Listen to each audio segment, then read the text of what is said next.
para lá, né? Isso.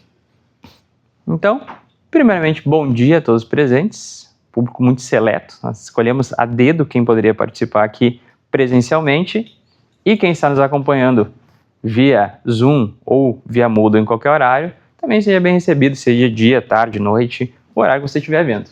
Então hoje nós vamos falar um pouquinho sobre formalismo moderado, uma questão de princípios.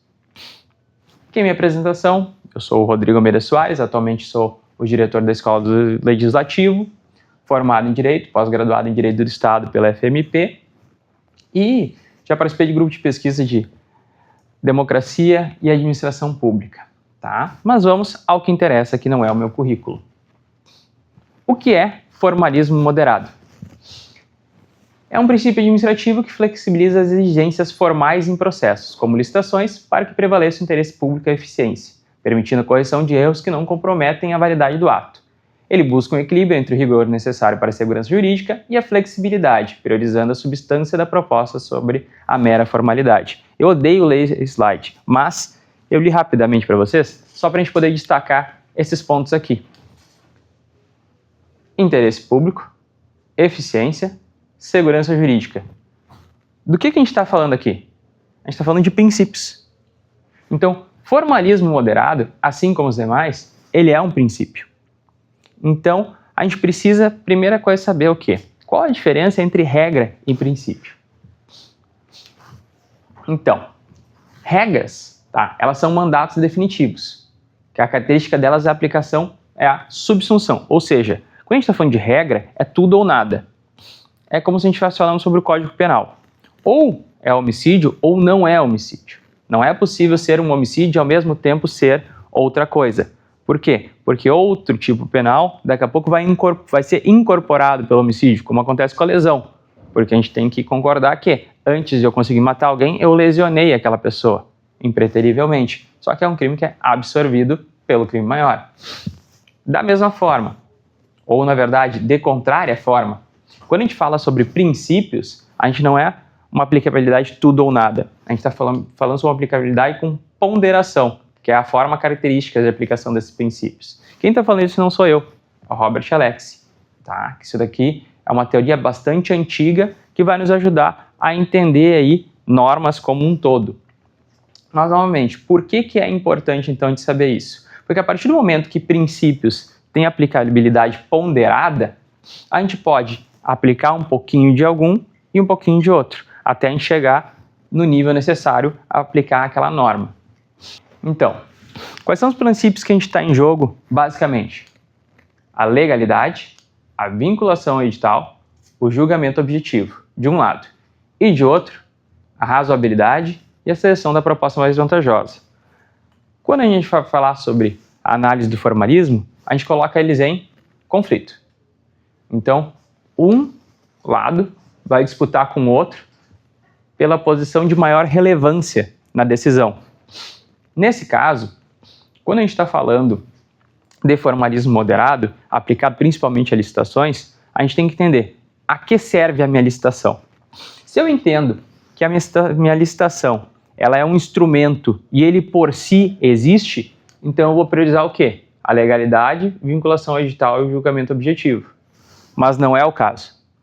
A licitação não existe senão para fazer uma aquisição da melhor forma para a administração, que pode ser o melhor preço apresentado, como pode não ser. Sendo assim, eu vou necessitar do quê? Da razoabilidade e da seleção da proposta mais vantajosa, que vão ser princípios que vão se sobrepor àqueles princípios ali que a gente estava falando. Eu não sei o que está acontecendo com o nosso painel, que hoje está dando esses tilts, mas tudo bem. Então, como resolver esse conflito aparente? Então, a competição ela é a alma da licitação. Então, quanto mais licitantes participarem, mais fácil será encontrar o melhor contratado. Então, o que acontece? A própria lei nos traz ali, no artigo 11, inciso 1, assegurar a seleção de proposta apta mais vantajoso para a administração. Inclusive, assim que eu voltar daí no que se refere ao ciclo de vida do objeto. E o artigo 12 vai falar o quê? Que o desatendimento de exigências meramente formais, que não comprometem a aferição da qualificação ou a compreensão, não importará em seu afastamento da licitação ou invalidação. Então, o que a lei fez? Ela trouxe para a norma em si o princípio do formalismo moderado. Isso aqui é ele nu e cru. Por que ele está me dizendo? Caso o licitante apresente um documento sem assinatura, por exemplo, ele pode complementar? Pode. Por quê? Porque é uma formalidade. Não é algo que o documento deixa de existir. Não. A não ser que eu interprete, né, com o princípio da legalidade e da obediência ao edital, que daí eu vou dizer, não, eu previa que estava escrito que tinha que ser assinado por A, B e C. Não, isso daí pode ser suprido em outra fase do processo, motivo pelo qual eu tenho como aproveitar essa proposta.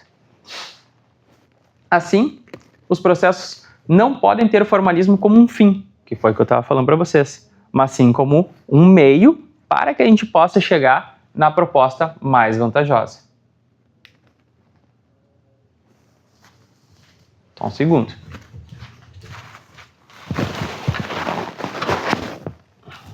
Acho que agora vai resolver. Então, excesso contra moderação.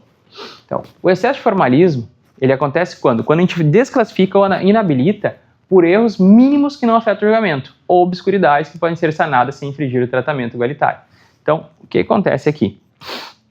Eu tenho várias situações que acontecem na licitação que decorrem não de desídia do nosso fornecedor, mas porque ele é novo, às vezes, na tarefa. Então, o que eu tenho que entender? Novos players no mercado são benéficos ou maléficos para a administração? São benéficos. Por quê? Porque eu consigo um preço mais competitivo. A partir do momento que eu tenho um monopólio ou um oligopólio em qualquer área, eu tenho preços maiores, menos vantajosos. Então, quanto mais participantes eu tenho, maior a possibilidade de conseguir um contrato melhor para a administração. Então, ademais, o Marçal ele vai nos trazer o quê? Diante de uma necessidade de diligência no processo, eu sou obrigado a fazer. É uma discricionariedade modulada. Na verdade, é um poder-dever que o administrador ou o pregoeiro tem. Ou seja, chegou lá no pregão, eu verifiquei que eu pedi um atestado em que devem constar 50 cadeiras com braço. E ele me entregou um atestado dizendo 50 cadeiras. Cabe a mim, que estou ali gerindo esse pregão, diligenciar e verificar se as cadeiras tinham ou não tinham braço, caso isso realmente seja relevante para a minha licitação. Perfeito? Então a proposta é justamente acabar com essas desclassificações por motivos rasos. Por quê? A gente não pode pegar o edital e ler ele de uma forma rígida. Já passou esse tempo. A Lei 8666, ela era muito mais formalista. A Lei 14133, ela deixa o formalismo de lado, priorizando a gestão e a contratação mais benéfica. Então, aqui são algumas posições que a gente tem. E eu trago para vocês posições que vêm desde 2011 para mostrar o quê? Que a nova lei, ela acompanha o posicionamento do tribunal. Então, não é uma inovação. Na verdade, o tribunal já vinha dizendo. Então, lá, 2011, excesso de rigor e desclassificação de licitação por conta de erro formal. Então, tornou nulos os atos que inabilitaram, bem como os atos deles decorrentes. E desclassificaram a proposta, blá, blá, blá. Então, assim, 2011 a gente está falando. Então, a gente está falando 10 anos antes da nova lei de licitações. 2015, falhas formais sanáveis durante o processo não devem levar à desclassificação. Então, mesma coisa. A gente está falando de formalismo moderado. 2023. Aqui eu trouxe um do Tribunal de Contas do Estado do Paraná. Por quê? Porque a mão pesou um pouquinho mais ainda. Porque ali, ó, formalismo em licitações é tema comum a ser debatido, bababá, no sentido que as exigências excessivas maculam a legislação aplicável. Não se pode excluir licitantes em decorrência de questões irrelevantes. Deste modo, conclui pela procedência da representação e multa ao prefeito municipal e aos demais servidores públicos da comissão. Ou seja, não é opcional eu evitar o formalismo. A depender da posição do Tribunal de Contas que estiver me julgando, ele inclusive vai me punir pelo excesso de formalismo. De novo, por quê? Isso afasta o concorrente. Quando eu estou falando de, a exemplo, eu preciso de alguém para fazer não é a reforma de obra de arte, a restauração de uma obra de arte. A pessoa precisa ter conhecimento daquela coisa específica? Não. Ela precisa ter conhecimento do global daquilo ali. Evidente, não necessariamente uma pessoa que faz restauração de quadros vai fazer de móveis. Mas uma pessoa que restaura uma cadeira Luís XV, restaura uma mesa Luís XV.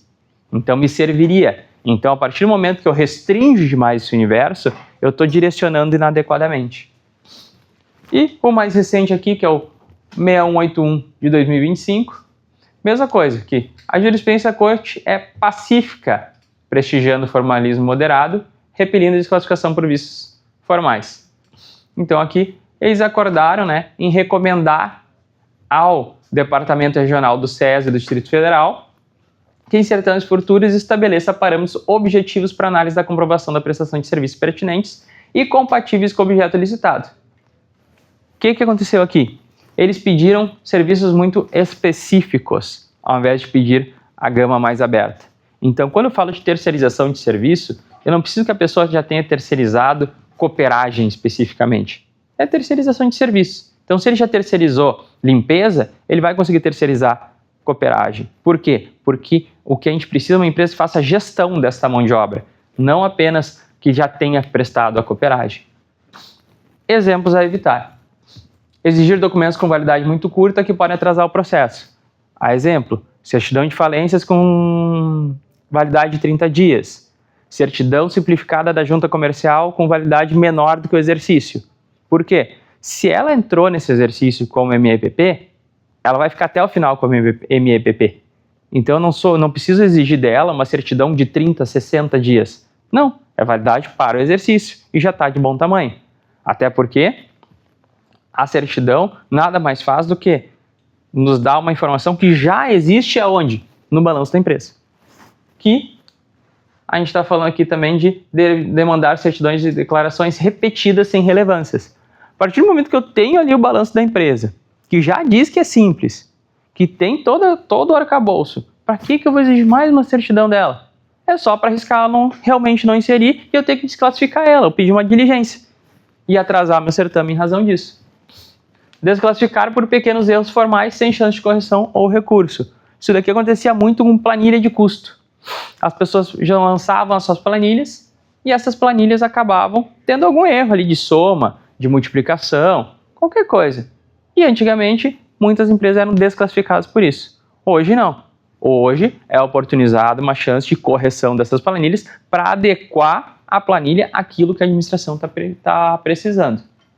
E por fim, impor modelos rígidos de documentos que dificultem a apresentação. Quando eu peço para a empresa declarar certas coisas ali, no nosso caso aqui, ela declara que não tem contrato, que não tem parente na prefeitura, declara que não fez doação para partido político, dentre as declarações, eu não posso exigir que seja exatamente aquele meu modelo. Ela tem que declarar de alguma forma. Se ela me fizer uma declaração junto com a proposta corrida, eu vou aceitar. Por quê? Porque a gente está falando de forma, não de conteúdo. Da mesma forma, se eu pedir ali, ela tem que declarar que não foi inidônea. Se ela declarar para mim, eu sou idônea em todas as esferas, eu não tenho por que desclassificar ela. Por quê? Porque ela está dizendo a mesma coisa que eu queria com outras palavras. Recomendações. Adotar critérios claros, objetivos e necessários para habilitação e julgamento. Ou seja, voltamos ao que a gente tinha dito antes. Eu não tenho por que exigir algo que vai além daquilo que eu necessito. Se eu necessito de um serviço de vigilância e esse serviço vai ter 30 pessoas aqui, eu posso exigir até 15 cargos de vigilância. Quando eu falo de vigilância, até posso exigir algo na área, não exatamente o cargo que eu preciso, mas as suas similaridades. Vigilante, guarda, porque ele pode ter outra nomenclatura e vai me servir da mesma forma. O que eu preciso o quê? É que essa empresa tenha a noção de gestão muitas vezes de pessoas que têm um porte de arma, que é uma gestão diferente de um simples serviço sem necessidade de porte, por exemplo. Permitir que elas corrijam falhas formais, com prazo para saneamento. Quer dizer que eu vou dar um prazo infinito? Não, é evidente que não, até porque a administração tem pressa em concluir seus certames. Então, eu vou dar um prazo razoável, normalmente vai ser de 24 horas, ou, se for uma coisa muito simples, de 4 horas, para que aquela empresa faça a adequação da proposta dela ou do documento dela à minha necessidade. Priorizar a análise de conteúdo e da capacidade técnica financeira, não só da documentação formal. Novamente, eu tenho como comprovar algo com mais de uma forma. Eu comprovo que ela é uma MEPP através do balanço, não necessariamente da declaração de MEPP ou da certidão de MEPP. O que ela já vai fazer muitas vezes no próprio sistema, antes de poder participar, ela já vai ter informado isso. A maior parte dos sistemas já cobra grande parte das coisas que tem no nosso edital para que ela possa lançar a sua proposta. Ela já vai ali dar um check nas caixinhas. Então não tem por que exigir mais um documento complementando isso. E por fim, simplificar a exigência para estimular maior participação e competitividade. Isso daí que acontece muito com obras, não tanto quanto serviços, mas vamos falar dessa parte. Eu tenho uma obra que é para fazer um cercamento da Câmara, com moerão e aço entrelaçado. Isso é uma coisa básica. Qualquer pedreiro sabe fazer isso. Então, eu preciso de um atestado dizendo que o engenheiro executou cercamento, não sei o quê. Não, isso é desproporcional. Por quê? Porque isso, na teoria, se ele tem uma empresa que está ali prestando serviço, ele já aprendeu isso no primeiro semestre. Isso daí é muito simples para eu estar pedindo um atestado de que executou esse tipo de serviço. Por quê? Porque a exigência de atestado, ela não leva em conta só ele ter executado o serviço. Leva em conta também o quê? Que o órgão onde ele executou seja prestativo e diligente ao fornecer o atestado, que muitas vezes não consta o que ele efetivamente executou. A exemplo, ele pode ter executado o cercamento de uma área de 5.000 metros e a execução do prédio. O objeto era o prédio. O que o atestado vai constar? Executou o prédio não sei quanto. Então vai deixar de constar esse cercamento. Quer dizer que ele não fez? Não.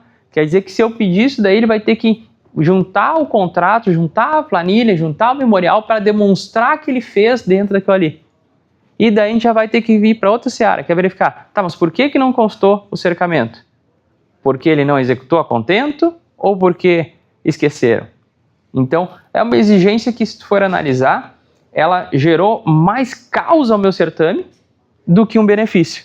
Porque era um serviço simples que passou a ser transtorno e gerou aí umas 48, 64 horas de necessidade de complementação. Bom, gente, por hoje é isso, porque são palestras bem curtas, essa é a nossa ideia, né? Então, agradeço todos que nos acompanharam via Zoom e todos aqui presentes também. E alguma pergunta? Eu tenho uma pergunta, mas é mais aplicada a um caso prático. Sem problemas. A gente está fazendo agora uma contratação para remoção dos arquivos deslizantes ali do memorial e do arquivo histórico e remoção dos documentos e colocação dos documentos. A gente pediu um atestado técnico e o que veio por enquanto é um atestado só de remoção e gerenciamento de documentos sem comprovar que a pessoa trabalhou com arquivos deslizantes. Uhum. Eu acho que nesse caso tu entenderia que é demais exigir um novo atestado ou já seria suficiente? Vou ter que entender melhor. Porque na teoria seriam duas empresas.